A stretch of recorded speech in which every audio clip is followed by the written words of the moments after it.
उपभोक्ता का संतुलन उदासीन वक्रों की सहायता से कैसे पता किया जाए। एक बार उसका शॉर्ट रिवीजन कर देते हैं आपके सामने, जिससे कि आपको पूरा माइंड में फिर से पिक्चर क्लियर हो जाए।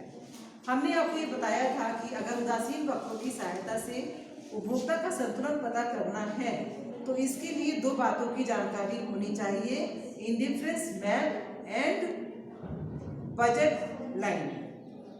इंडिफरेंस मैप क्या होता है?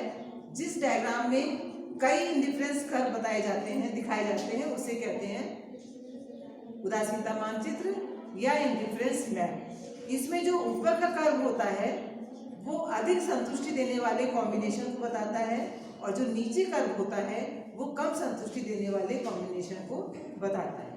इसके बाद हमने आपको बजट लाइन के बारे में बताया था कि बजट लाइन के 3 नाम होते हैं, बजट रेखा, कीमत रेखा एंड उपभोग संभावना रेखा। 3 नामों से इसे जाना जाता है। और बजट रेखा बताती क्या है ये हम आपको फिर से बता दें कि बजट लाइन एक्स और वाई वस्तु के उन कॉम्बिनेशंस को बताती है, उन संयोगों को बताती है जिन्हें उपभोक्ता अपनी आय और दोनों वस्तुओं की कीमतों के आधार पर खरीद सकता है। अगर उपभोक्ता को अधिकतम संतुष्टि प्राप्त करनी है, यानी यदि उपभोक्ता को संतुलन की अवस्था प्राप्त करनी है तो उसको वो कॉम्बिनेशन खरीदना चाहिए जो कहाँ पर स्थित हो, जो बजट रेखा पर स्थित हो, वो कॉम्बिनेशन खरीदना चाहिए। बजट रेखा इसके अलावा ये भी बताती है कि एक्स वस्तु की वो ज़्यादा से ज़्यादा कितनी मात्रा ले सकता है, जितनी उसकी आय है और जो कीमत है उसके आधार पे, और एक्स वस्तु की कितनी मात्रा ज़्यादा से ज़्यादा ले सकता है। इन दोनों चरम सीमाओं को मिलाती हुई बजट रेखा खींची जाती है। अब हम बताने जा रहे हैं कि उपभोक्ता का संतुलन, उसकी शर्तें क्या होती हैं। 2 कंडीशन जिस पॉइंट पे पूरी होती हैं उस बिंदु पर उपभोक्ता का संतुलन होता है। पहली शर्त है इंडिफरेंस कर्व कीमत रेखा को स्पर्श करे। आपने संतुलन पता करने के लिए क्या किया है कि दोनों डायग्राम को एक में मिला दिया है। आपने पहले उदासीनता मानचित्र बनाया, 3 कर्व बनाए तो उदासीनता मानचित्र बन गया है।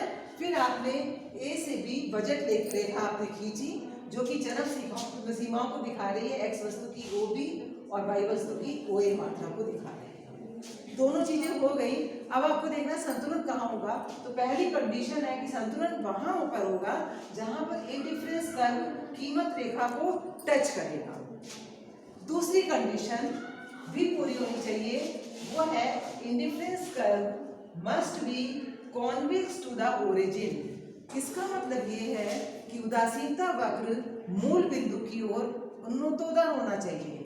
अब आप कहेंगे उन्नतोदर नतोदर क्या होता है? हम पूरे वीडियो में 2-3 वीडियो में ये बता चुके हैं नतोदर क्या होता है, उन्नतोदर क्या होता है। उन्नतोदर वो शेप होता है जिसमें कि कर्व इस तरह का होता है।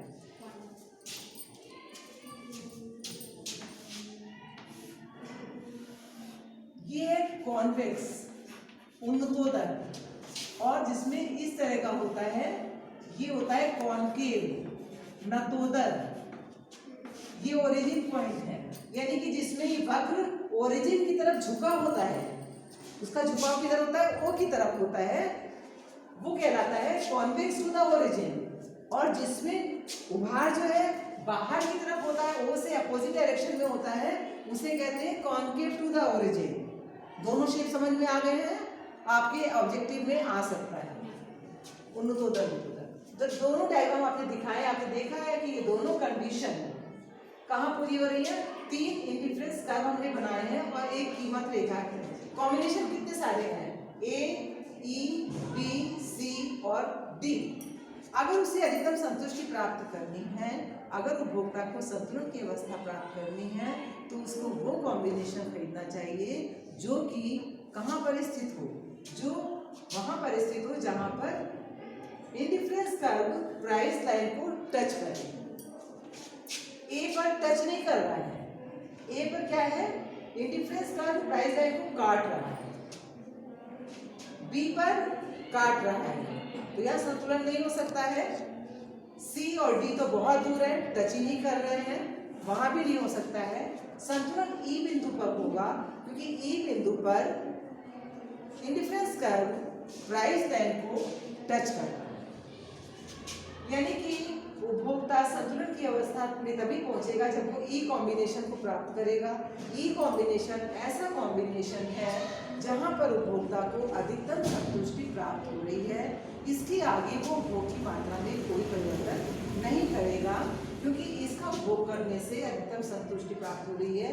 ई कॉम्बिनेशन क्या है? ओ एन मात्रा वाई वस्तु की, ओ एम मात्रा एक्स वस्तु की, अगर वो इतना खरीद के उपभोग करता है तो उसको अधिकतम संतुष्टि मिलेगी, यानी कि तब वो संतुलन की अवस्था को प्राप्त हो जाएगा।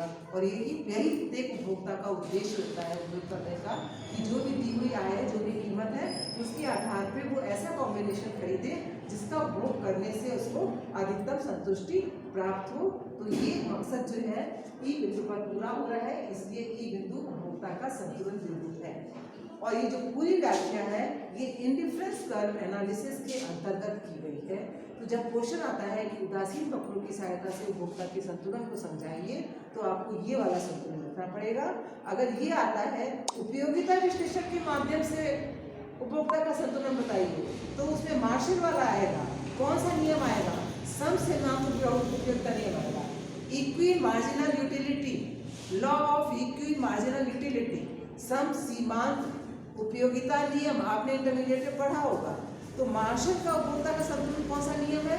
उसमें कई नियम दिए होंगे, तो आपको वो नियम लिखना पड़ेगा, सम सीमांत तुष्टिगुण नियम। और इसमें पूछा जाएगा तो आप बताएंगी, पूछा जाएगा कि इंडिफरेंस कर्व एनालिसिस में उपभोक्ता का संतुलन कहाँ होता है, तो आप बताएंगी जहां पर इंडिफरेंस कर्व प्राइस लाइन को टच करता है वो संतुलन का बिंदु होता है, और इस बिंदु पर सीमांत प्रतिस्थापन दर घटती हुई होती है। तो आज के वीडियो के लिए इतना ही।